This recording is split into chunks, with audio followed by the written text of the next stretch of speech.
Hello guys नमस्कार and welcome to my YouTube channel.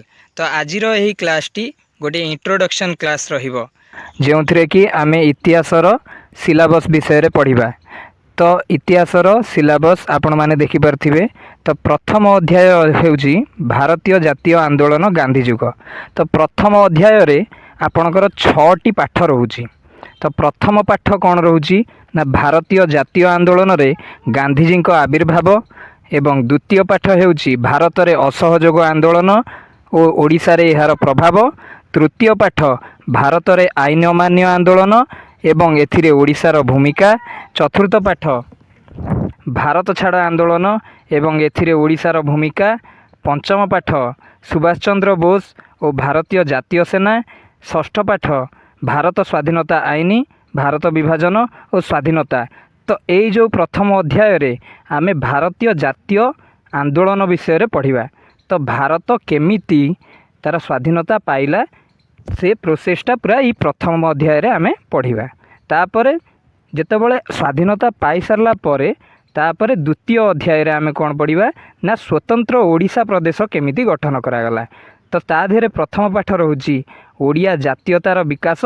द्वितीय पाठ उत्कल सम्मिलनीर गठन। तृतीय पाठ 1936 मसीहा पर्यंत ओडिया आंदोलन और स्वतंत्र ओडिशा प्रदेश गठन। चतुर्थ पाठ स्वतंत्र ओडिशा प्रदेशर प्रतिष्ठा।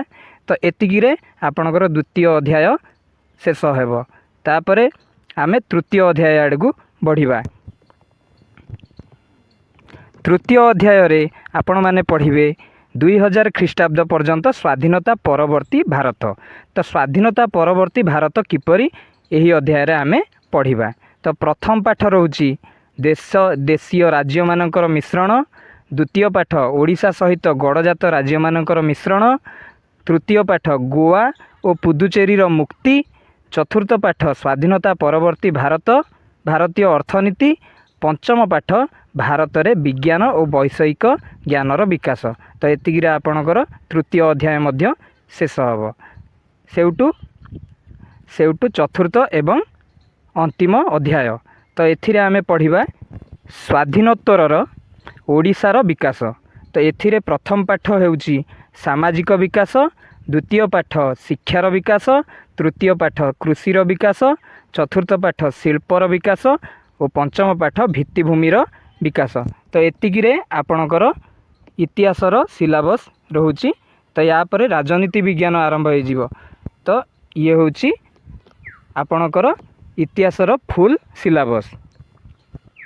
जदि आपनकू मोर यही वीडियो पसंद लगी थाए ताले आपण मते लाइक करिवे, सब्सक्राइब करिवे आ कमेंट करिया को जमारू भी भूलिबेनी। जय जगन्नाथ।